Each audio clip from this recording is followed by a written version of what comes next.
Here we are at outside Hilton Head getting ready to do our stand-up paddleboarding. I have a camera on my head, as you can see, so you guys are going to be able to follow us out on the water. Enjoy. Go over the boards a little bit, what happens when you fall, down on the dock, and then we will, I'll put you in the water right from the dock. We have a floating dock, so we'll put you right down on your knees. Start off by paddling around on your knees, just get comfortable, try not to run into anything.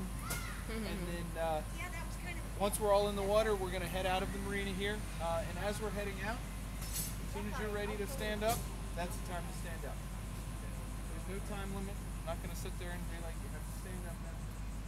It's whenever you're ready. Okay?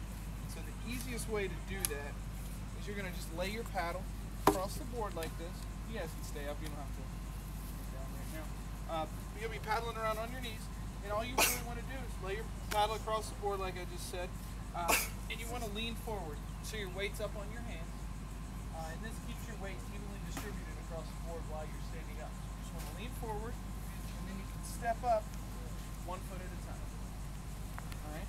Once you're up, you just want to have your feet about shoulder width apart, have your knees a little bent, your back straight, and you're facing forward. Alright?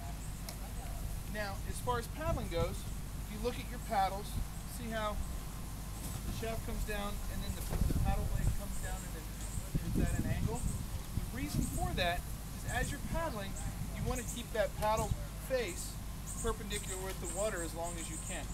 So if you have your paddle turned around, or if the paddle was just straight, as you got to the end of your stroke, you'd end up lifting up water. So you just using more energy than you need to. So that's why if you look at your paddles, they say keel low on one side. You just want that facing forward. So you don't see that as you're paddling. Counterintuitive. Yeah. What's that? The other way. Counterintuitive. Yeah, it is. But if you look at it, you can see if you start paddling this way, it comes up at an angle. So that's why you want to use it that way. Now, you're going to be paddling on both sides of your board. You'll probably end up doing about 2, maybe 3 strokes on one side. If you're paddling along the right-hand side of your board, you want your left hand up top and your right hand a little more than shoulder width apart down here on the shaft of the paddle. And to go straight, you want to come right down along the side of your board. Okay? And if you notice, right now I'm keeping my arms straight as I'm coming down through my paddle stroke.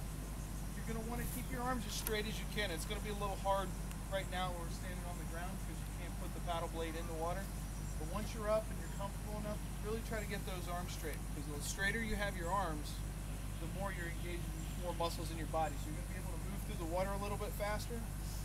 And if you start bending your arms, you just isolate this one bicep that's pulling yourself through the water, so you're going to get tired faster. And you're shortening your strokes, so you're not going to move very quickly through the water. So, like I said, you'll probably do about 2, 3, 4 strokes along one side, and then you'll switch. And when you switch sides when you're paddling, you just want to remember to switch your hands as well. So you're on your left hand side, now your right hand's up top. Okay.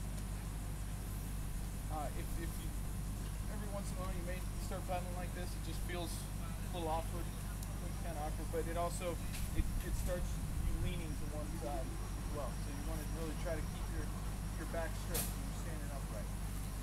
Now, as far as turning goes, there are really 2 different ways to turn, and it's very similar to canoeing or kayaking. The first way that's going to be a little bit easier right off the bat is to come out real wide on the opposite side you want to turn to.